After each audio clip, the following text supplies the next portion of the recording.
things are dumb! Okay, I love Pokemon as much as the next girl, but I have the same relationship to Generation 2 as a turning red YouTuber has to turning red. I'm very disappointed that it didn't incorporate the effects of the ongoing tragedy of the time, and as a result, I think, wait, you're telling me that this game that released in 2001 has a city with 2 central towers, one of which burned to the ground in a spectacularly dramatic fashion after being hit with something it wasn't meant to withstand, and they still went ahead with the Europe release after 9/11? Okay, 10 out of 10, best video game franchise ever, never changed Johto, never change. But why am I talking about this? Many moons ago, I failed a Crystal Nuzlocke. The point was to only use Pokemon that get better in Generation 3. Unfortunately, I'm not as good at the game as I pretend to be. I attempted the same thing again a few times, but failed because my anger at failing clouded my judgments. And since I didn't want to upload me failing over and over again, that was the end of that. But then something occurred to me. Having an ability benefits all Pokemon, except for stuff like slacking. So technically, couldn't I just do a normal Crystal Hardcore Nuzlocke with all Pokemon legal? Technically, yes. And then something amazing happened. For the first time ever, I won a Nuzlocke in one attempt. How, you may ask? Well, it's a story of love, heartbreak, and an explanation of my favorite weather condition. Rules are on screen as always. Got it? Good. But first I have to choose my starter. Normally I prefer Cyndaquil, but I decide to go with a Totodile named Toddlerdile today. I also get a long list of other encounters. Flying Fluff the Sentret, Rattata the Rattata, a Caterpie who I kill by mistake, which sucks because I love Butterfree, Vegetable the Bellsprout who kills Flying Fluff,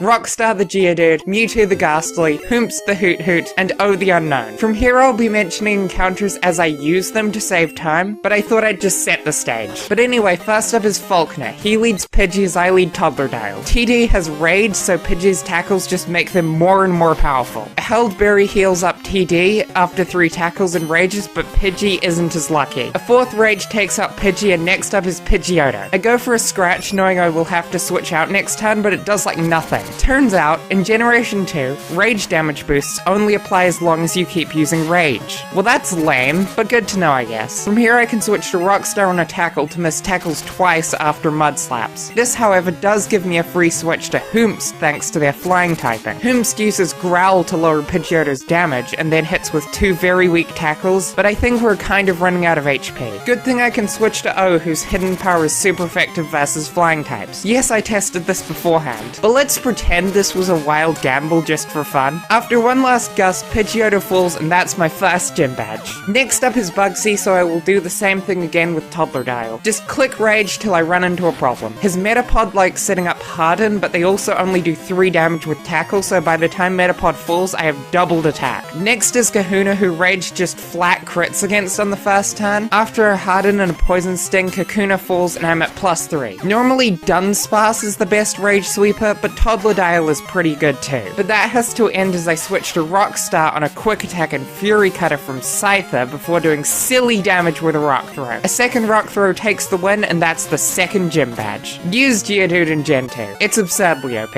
Lancer the Spearow and Hoomps to beat up the only slightly difficult rival fight, so it's time for Whitney. Rage is getting a bit weak, so as she leads Clefairy, I still lead Toddlerdile, but go for Headbutt, which flinches. And then another one also flinches. Unfortunate doesn't even begin to describe her series. Next up is Miltank. Okay, that Headbutt deals less damage than I would like. After 2 rollouts, she is getting a bit scary. I switch to Rockstar, who takes very little on the switch, but wow, that's a bit too much rollout damage, thank you very much. Nobody can tank the next rollout, so I need to sacrifice. Unfortunately for Sandswift the Sandshrew, they end up being it, but we can still win this. Next up is Vegetable, who, oh crud, Attract, who was going to hit with the Sleep Powder. This is a problem. I switched to Gullible the Slowpoke, but Miltank's firing up the rollout machine again, and Gullible's headbutts just don't do enough. I think this is a wipe. I send in Mewtwo, no idea why, I was panicking. Rockstar could have lived one rollout and maybe clutched a Magnitude, but I specifically introduced this video as a Nuzlocke win,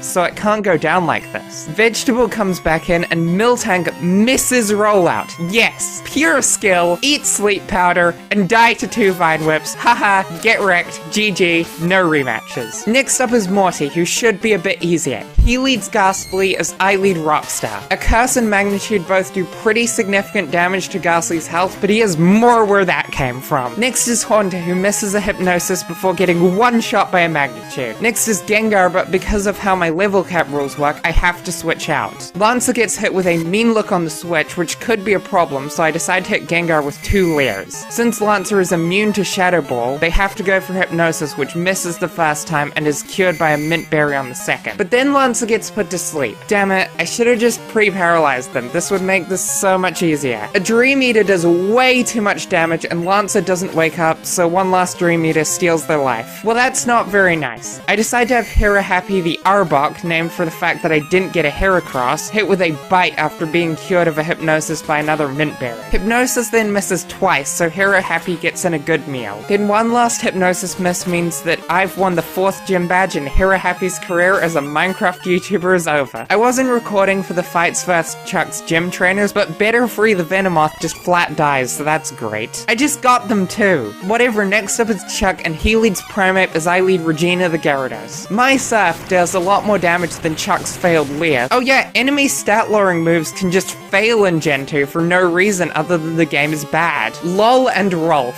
Fury Swipes is also a pretty weak move for a 5th gym leader to know, so a few more Surfs gets the kill. Next up is Poliwrath, but I'm not worried. Headbutts have an okay chance to flinch and deal decent damage in their own right, especially when Poliwrath wastes a turn going for Mind Reader. A resisted Dynamic Punch is nothing compared to Regina's Headbutt, but the confusion means I have to switch to Smog on the Butterfree. Oh yeah, I caught a Metapod in Ilex Forest. Now Butterfree is at its worst in Gen 2 due to no Psychic TM till the post-game, but I don't care, I like this little bug. A Hypnosis misses, but a Surf deals the first decent damage Chuck has dealt all battle. A Sleep Powder puts Poliwrath to sleep, however, so I get to use a Confusion. Wait, that man has full heals? Damn it. Well, I'm dead to a crit, so Tina the Mantine, this is your job now. A Surf on the Switch does nothing, but Poliwrath's Dynamic Punch hits really hard, and then Tina hits themselves in Confusion. This is getting annoying. Vampire the Crobat dodges a Hypnosis and lands a Confuse Ray to give the Tadpole a taste of its own medicine, but Chuck just misses another Hypnosis. Vampire's moveset sucks, so I just hit with a resisted Bite, which flinches for some reason. The next one crits, but even that's not enough, so Poliwrath breaks out of Confusion and hits another pretty terrifying Surf, which crits because why not? But nobody gave the Gen 2 gym leaders potions, so one more Bite gets me the 5th gym badge. And then Hera Happy dies to an explosion while I wasn't recording, so that's fun. I should probably record more. Next up is Price. He leads Seal as I lead Nightwing the Umbreon. A Headbutt doesn't do that much to Seal, but Umbreon takes just so little damage it's not even funny. Like, look at this. I know Seal isn't some powerhouse, but still. Heck, to add insult to injury, Seal gets the 0.4% chance to not get an Icy Wind speed drop, which apparently exists in Generation 2. Next up is Dugong. Their Aurora Beams hit a bit harder, but thanks to a crit headbutt, I'm still significantly out-damaging them even without stab. However, Dugong has Rest, which is one trick Umbreon doesn't have, so I decide to pull out someone a bit harder hitting. Regina straight up takes out a third of Dugong's HP, meaning that after an Aurora Beam, Dugong has no choice but to just die. Next on the unaliving list is Pillowswine, who tanks the Surf before hitting back with a pretty meaningless Blizzard. Oh, and apparently Price does have a potion. It doesn't matter in the end though, as after the potion, a Surf gets us back where we started, and one last Surf takes up Pillowswine. Next up is Jasmine, whose Gen 2 sprite is just so adorable. She leads Magnemite as I lead Toddlerdile. Now, if you're very clever, you might be thinking, isn't Toddlerdile weak to electric? To that I would say, do you see any electric moves being used? I don't. All I see is Toddlerdile using Dig and Magnemite's dying. But her Steelix is the real problem. A Surf almost one-shots, but apparently Steelix knows Sunny Day? Why? You are weak to fire-type moves as well, you know. Whatever, Jasmine heals up this time, so a Surf does less than 50%. But another Surf gets Steelix back into the red as they just miss an Iron Tail. So Steelix drowns and Toddlerdile just grabbed that gym badge without even a scratch. Last for the gyms is Claire, who feels like she should be a lot scarier than she really is. I mean, she is in Heart Gold Soul Silver, where she does not take prisoners. But here she's just kind of weak like all the rest. She leads Dragonair as I lead, well, who else would I lead? An Ice Punch deals massive damage as Dragonair's Dragon Breath fails to impress. One last Ice Punch takes out Dragonair, and next is another Dragonair. I pivot in Fluffy the Pillowswine on a Thunder Wave, which I was expecting to be a Thunder, but I'm immune to all the same. Dragon Breath gets the paralysis on Pillowswine, but it's fine, we're fine as Dragonair tries and fails to tank a Blizzard. Next up is the main Seahorse themselves, so Starwee the Starmie comes in and tanks a Surf. I decide to use Recover because I have no idea how much damage a Hyper Beam might do, and I don't want to lose a Pokemon as powerful as Starmie. But Kingdra just misses a smokescreen, which frankly they deserve for using evasion strats. I fire off a Confuse Ray next because Starwee can't deal much damage to this thing. I stand corrected, that Blizzard dealt quite a lot. Even when they hit through Confusion, Kingdra just misses smokescreen, so this might just be the freest fight ever, even with her potions. I'm honestly shocked I haven't missed a Blizzard yet. After one last Confusion fail, Kingdra falls, and it's time for the last Dragonair. But Starwee still has a Blizzard PP, so that's that. You know, Claire, you have Hyper Beam in your moveset. You don't have to just click smokescreen, right? I have a sneaking suspicion the Gen 2 gems were designed to lull you to sleep so that you lose to the significantly stronger than the previous generation Elite Four, which is a strategy for sure, but I have a strategy of my own, and a pretty elite team to pull it off. First up as well, he leads Xatu as I lead Gold the Magneton. Gold has a lot of really cool tricks like Thunder Wave, which they used after recovering off a Confuse Ray with a Bitter Berry. From there, a Thunder takes out Xatu. That was a better course of action than an immediate Thunder, as even if Thunder misses, there is still a chance that Xatu gets paralyzed and we both raise a turn, effectively raising the accuracy of Thunder by 25%. Next up is Exeggutor, but sadly, Gold really only has Thunder as an attacking move, so I switched to Starwee on a Leech Seed. This lets me fire off a Blizzard for the one-shot. Lamau, maybe learn a Grass type move. Next up is Xatu, so the same thing happens. Jinx actually survives the Surf and finally gets some Leech Seed recovery, but I have more Pokemon than just Starwee. Nightwing comes in on a Lovely Kiss miss, and can then hit hard with a Shadow Ball after waking up from another Lovely Kiss with a Mint Berry. Last is Slowbro, so I hit with a Feint Attack as Slowbro sets up Amnesia. But that's why I have the physical Shadow Ball in the first place. Shadow Ball gets a special defense drop, which, hey wait a minute, why does a physical move drop special defense? Jesus Christ, the physical special split was the most necessary thing ever. Slowbro's Body Slam does very little, so one last Shadow Ball can finally take out Will's monster. Honestly, Amnesia Sweeping would be so much scarier if this was one generation ago. But whatever, that's Will defeated. Next up is Koga, who got a pretty sweet upgrade from being the 5th gym leader, but still chose a pretty weak type. He leads Ariados as I lead Gold. Now he likes to spam double teams for evasion, but I set up a rain dance, and that's the key to victory. You see, Thunder isn't 100% accurate in rain. It never misses in rain. There is a big distinction to be made there. This means that a Thunder can strike down Ariados in one shot without any worries. Keep this in mind for later. Next up is Fortress, who lives the Thunder and sets up spikes. But this isn't competitive singles, so I don't care. Koga can't be bothered to heal his Fortress, so they fall to Thunder on the next turn. Next up is Venomoth, who hits with a Supersonic, and this time I don't have a berry, so that's that. Nightwing comes in on a Psychic for free, and then uses Feint Attack after tanking a Gust. You know, for a move called Feint Attack before Generation 6, you would think it would make your opponents faint more. It ends up taking several turns, but Venomoth can't really do anything to Nightwing, so it's free nonetheless. I even have the Poison Cure Berry to prevent Toxic and Rest to heal off any confusion damage, though that never actually hits. Next up is Muck, who knows Minimize, so since Feint Attack deals like no damage, I switch to Gold to call down more rain-boosted Thunders. Muck's only attacking move is Sludge Bomb, so it's the freest thing ever. I forgot to level up with rare candies from the daily radio tower thing beforehand, so Gold leveling up to level 42 is still below the level cap, by the way. Anyway, Muck is very dead after 2 Thunders, and last is Crobat, who tries to go for a double team. Do you ever lag? Guess not. That's Koga defeated. Next up is Bruno. He leads Hitmontop as I lead Starwing. A Surf takes out about half of Hitmontop's HP as they just go for a Dig. Dig does barely any damage, so after that a Surf puts the Static Spinner in his place. Next up is Hitmonchan. Same thing, except this time Hitmonchan uses Thunder Punch off a special stat of roughly 0. I actually take this opportunity to recover off the damage from Dig and therefore only have to tank a Thunder Punch before Hitmonchan goes down. Next up is Onyx, who suffers from a bad case of being Onyx. Need I say more? Next up is the last Hitmon sibling. I decide to play it safe and recover to see how hard this thing hits, but a Jump Kick just misses. Fun. A Surf takes out half of Hitmonlee's HP, and wow, I did not need to worry. I decide to just recover to try to get them to miss again, before thinking who can be bothered and finishing off Hitmonlee with a Surf. Last is Machamp, so again I recover to see how hard it hits. Okay, I'm dead to a crit after a Rock Slide, good to know. Unfortunately for Bruno, I can recover off the damage and Rock Slide isn't very accurate. Machamp hits a Foresight and tanks a Surf pretty well, all things considered, but another one leaves him in the red as Rock Slide is tanked by Starmie in return. Bruno heals, so I'm back to clicking recover, but Bruno misses a Rock Slide immediately, so after one more Surf and Rock Slide, I can finally take the kill with a Salve. Well, that wasn't worth talking about. I can see why we don't bother. Next up is Karen, who leads Umbreon as I lead Gold. Gold sets up Rain Dance as Umbreon goes for Sand Attack. But again, Thunder isn't 100% accurate in rain. It never misses in rain. Remember that.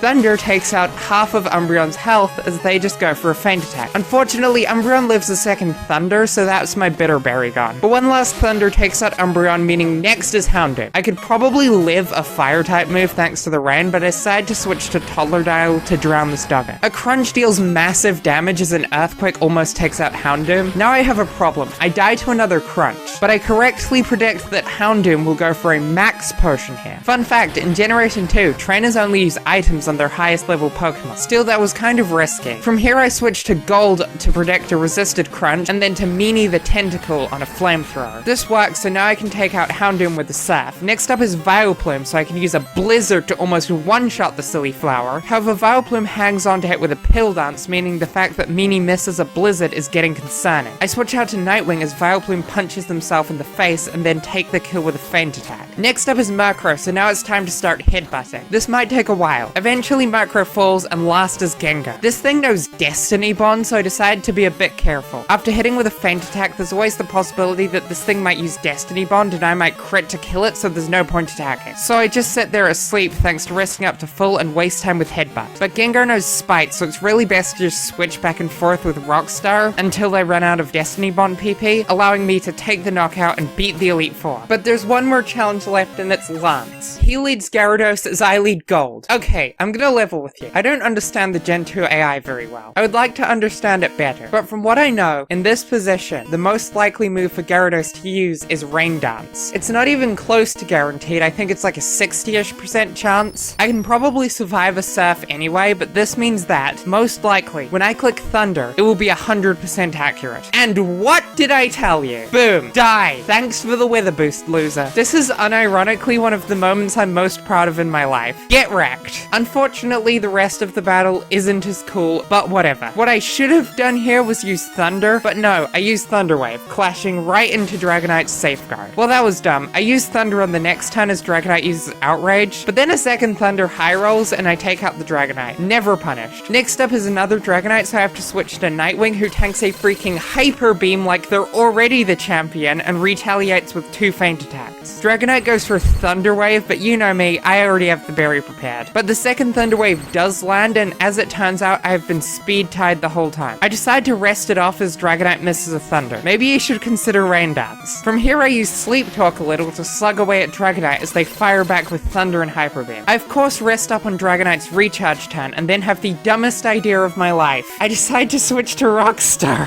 Rockstar tanks a Hyper Beam just fine, but the problem arises when I decide to go for Rollout. Why oh why would I do this? His Blizzard Dragonite is still alive! I watch in horror as Rockstar falls and it's all my fault. I can't even blame Lance for this. This was the dumbest thing I've ever done. Frankly, it's a sign of self-control I didn't just break my computer then and there. I am so sorry for everything, and I hope that if there's a next life, you get a better trainer, Rockstar. But I still have to win this fight, so I send out Starwee, who destroys Dragonite with a Blizzard. Next is Aerodactyl, so I use Icy Wind to slow them down, but in hindsight, Surf would have definitely one-shot and can't miss. But Surf takes the kill, and last is Charizard. I use Recover to scout the damage ranges, but Wing Attack is kind of pathetic, so after a Surf leaves Charizard in the red, a Slash misses out on the crit, and a Surf crashes down on the Charizard. We have won the battle against Lance and the Nuzzloke in just one attempt. Well, that was a lot of fun. Was it the most impressive Nuzzloke performance ever? Not by a long shot. However, it shows that I at least am getting better at them, and I'm proud of that. But if you're proud of that, please feel free to like and subscribe, and always remember, don't be afraid to rain on your own parade, especially if you have a Magneton with Stab Thunder.